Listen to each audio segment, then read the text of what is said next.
नमस्कार, प्रतीक्षा आवाज इंडिया मराठीच्या आपली बातमी आपला आवाज या बातमीपत्रात आपल्या सर्वांचं स्वागत। तर एक नजर टाकूया आजच्या महत्त्वाच्या घडामोडींवर। राज्यातील नगर परिषद आणि नगरपंचायतीच्या मतदानासाठी निवडणूक आयोगाची यंत्रणा आता सज्ज झाली आहे। नगर परिषद आणि नगरपंचायतींच्या निवडणुकांसाठी एकूण 1,07,03,576 मतदार मतदानाचा हक्क बजावणार आहेत। तर त्यासाठी सुमारे 13,355 मतदान केंद्रांची व्यवस्था करण्यात आल्याची माहिती निवडणूक आयोगाने दिली आहे। या निवडणुकांसाठी ईव्हीएम मशीनच्या व्यवस्था करण्यात आली असून त्यात 13,726 कंट्रोल युनिट आणि 27,452 बॅलेट युनिटची उपलब्धता करण्यात आली आहे। राज्यातील 246 नगरपरिषदा तर 42 नगरपंचायतींच्या सदस्यपदासाठी आणि थेट अध्यक्षपदाच्या सार्वत्रिक निवडणुकींकरिता 2 डिसेंबर रोजी मतदान होणार आहे। 2 डिसेंबरला सकाळी 7:30 ते सायंकाळी 5:30 वाजेपर्यंत मतदानाची वेळ असणार आहे। तर मतमोजणी 3 डिसेंबरला सकाळी 10 वाजेपासून सुरू होणार आहे। तसेच मतदार यादीतील संभाव्य दुबार मतदाराच्या नावासमोर डबल स्टार चिन्ह नमूद करण्यात येणार आहे। त्यामुळे ज्याच्या नावासमोर ते चिन्ह असेल त्याने कुठे मतदान करणार आहेत याची माहिती देणं आवश्यक आहे। आगामी मुंबई महापालिका निवडणुकीसाठी आज उद्धव ठाकरे यांनी शिवतीर्थावर राज ठाकरे यांची भेट घेतली। 227 जागा असलेल्या मुंबई महापालिका निवडणुकीत मनसेला महत्त्वाच्या जागा हव्या आहेत।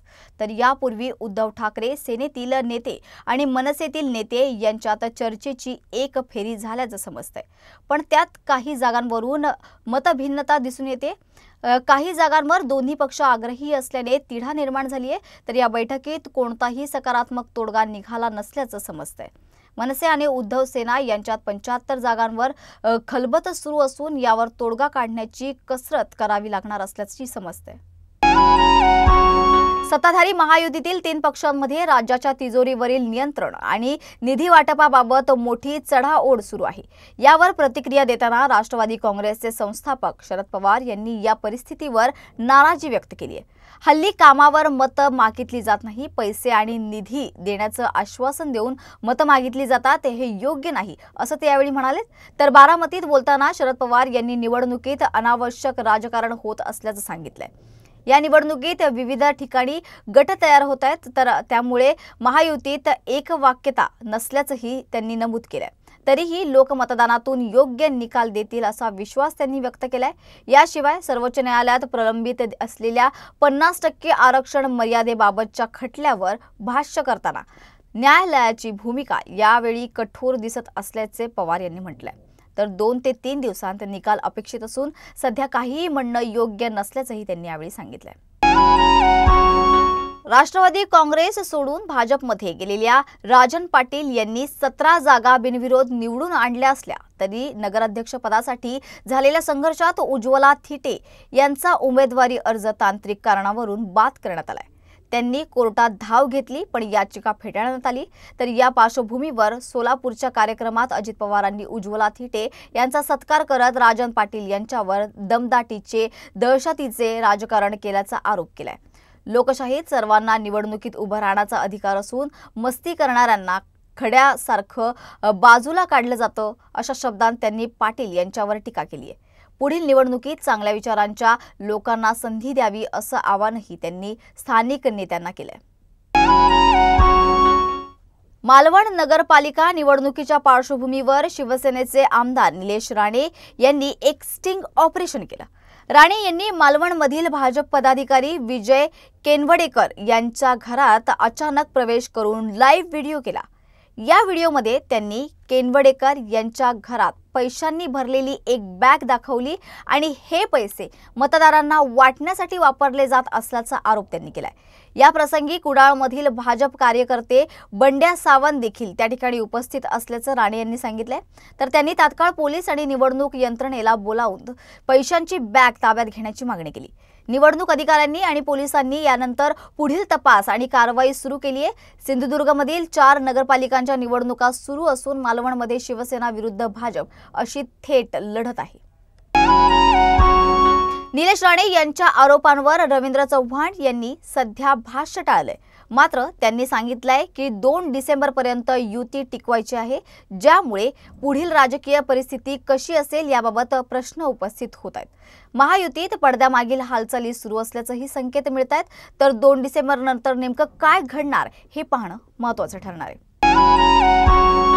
मुंबईतील मतदार यादीतील घोटाळ्यांचा मुद्दा पुन्हा एकदा समोर आलाय. तर मनसेने अंधेरी पश्चिम मतदारसंघातील मोठा प्रकार उघड केला असून मनसेचे विभाग अध्यक्ष मनीष धुरी यांच्या नावाने गंभीर चुका झाल्याचं आढळलंय. त्यांच्या फोटोसमोर एका बंगाली पुरुषाचं नाव तर त्यांच्या बहिणीच्या फोटोसमोर एका मुस्लिम महिलेचं नाव दाखवण्यात आलंय. या गैरव्यवहारामुळे मनसेने संताप व्यक्त केला असून निवडणूक आयोगाने तात्काळ कारवाई न केल्यास मनसेकडून आंदोलनाचा इशारा देण्यात आलाय. हे प्रकरण मुंबईतील आधीच उघड असलेल्या 11 लाख दुबार मतदारांच्या मुद्द्याला अधिक गंभीर बनवतंय. अकोला इथे राष्ट्रवादी काँग्रेस अजित पवार गट विद्यार्थी आघाडीचे महानगर प्रमुख वैभव घुगे यांनी आत्महत्या केल्याची धक्कादायक घटना समोर आली आहे.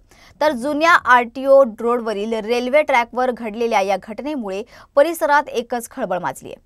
वैभव घुगे हे नेते धनंजय मुंडे यांचे जवळचे कार्यकर्ते म्हणून ओळखले जात होते. तर आत्महत्येचं नेमकं कारण स्पष्ट झालं नाही आणि प्राथमिक माहितीनुसार कर्जबाजारीपणामुळे त्यांनी टोकाचं पाऊल उचललं असल्याची शक्यता व्यक्त केली जाते. पोलिसांनी तपास सुरू केला असून घटनास्थळी पोलीस आणि पक्षाचे कार्यकर्ते मोठ्या प्रमाणात दाखल झालेत. तर या घटनेमुळे राष्ट्रवादी काँग्रेसच्या वर्तुळात शोककळा पसरली आहे. सोलापूरला जागतिक दर्जाचा गारमेंट हब बनवण्यासाठी राज्य सरकार सर्वतोपरी प्रयत्न करणार असल्याची घोषणा विधानसभा अध्यक्ष राहुल नार्वेकर यांनी केली आहे. तर कौशल्य प्रशिक्षण केंद्राची सोलापूरची मागणी तातडीने पूर्ण केली जाईल असंही त्यांनी म्हटलंय. तर यावेळी देशमुख म्हणाले की या प्रदर्शनाला देश विदेशातून उत्तम प्रतिसाद मिळाला असून आता त्याला जागतिक स्तरावर नेण्याचा मानस आहे. नार्वेकर यांनी उद्घाटन प्रसंगी सोलापूरकडे जागतिक गारमेंट हब होण्यासाठी आवश्यक क्षमता असल्याचे नमूद केले. तर कामगार उपलब्धता, उत्पादन क्षमता आणि विमानतळ सुविधा यासारख्या घटनांमुळे सोलापूर हे उद्योगासाठी अनुकूल ठिकाण आहे. सोलापूरचा विकास हे सरकारचे प्राधान्य असून सर्व मागण्यांचा विधिमंडळात पाठपुरावा केला जाईल असंही त्यांनी यावेळी स्पष्ट केलं. पुण्यातील बाजीराव रस्त्यावर असलेल्या बँक ऑफ महाराष्ट्रामध्ये भाविकांसाठी सोन्याची दत्ताची मूर्ती दर्शनासाठी ठेवण्यात आली आहे.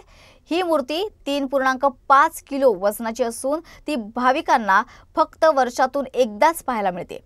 113 वर्षांपूर्वी कोलकातातून आलेल्या एका भक्ताने पुण्यातील श्री समर्थ सद्गुरू नारायण महाराज ट्रस्टला ही मूर्ती भेट म्हणून दिली होती.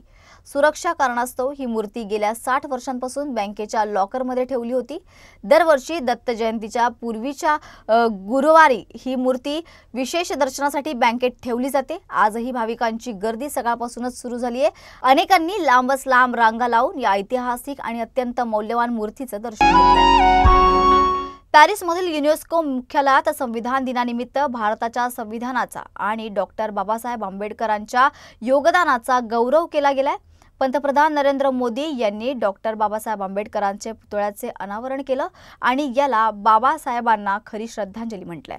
युनेस्को व्यासपीठावर झालेल्या या ऐतिहासिक कार्यक्रमात संस्थेचे महासंचालक खालिद अल एनानी आणि 50हून अधिक देशांचे राजदूत उपस्थित होते. पंतप्रधानांनी डॉक्टर आंबेडकर केवळ संविधानाचे शिल्पकार नव्हते तर आशा, संघर्ष आणि समानतेचे प्रेरणास्थान असल्याचं सांगितलं. त्यांनी नागरिकांना पत्र लिहून लोकशाहीत सक्रिय सहभाग घेण्याचे आणि संविधानिक जबाबदाऱ्या समजून घेण्याचे आवाहन केले. या प्रसंगी त्यांनी संविधान सभेतील महिला सदस्य डॉक्टर राजेंद्र प्रसाद आणि मसुदा समितीला आदरांजली वाहिली आणि सांगितलं की हा पुतळा भारताच्या लोकशाही भावना जागतिक स्तरावर प्रदर्शित करेल असंही त्यांनी यावेळी म्हटलंय. तर आपली बातमी आपला आवाज या बातमीपत्रात आपण इथेच थांबत आहोत. मात्र पुन्हा भेटूया अशाच महत्त्वाच्या घडामोडींसोबत. तोपर्यंत पाहत राहा आवाज इंडिया मराठी. आवाज इंडिया.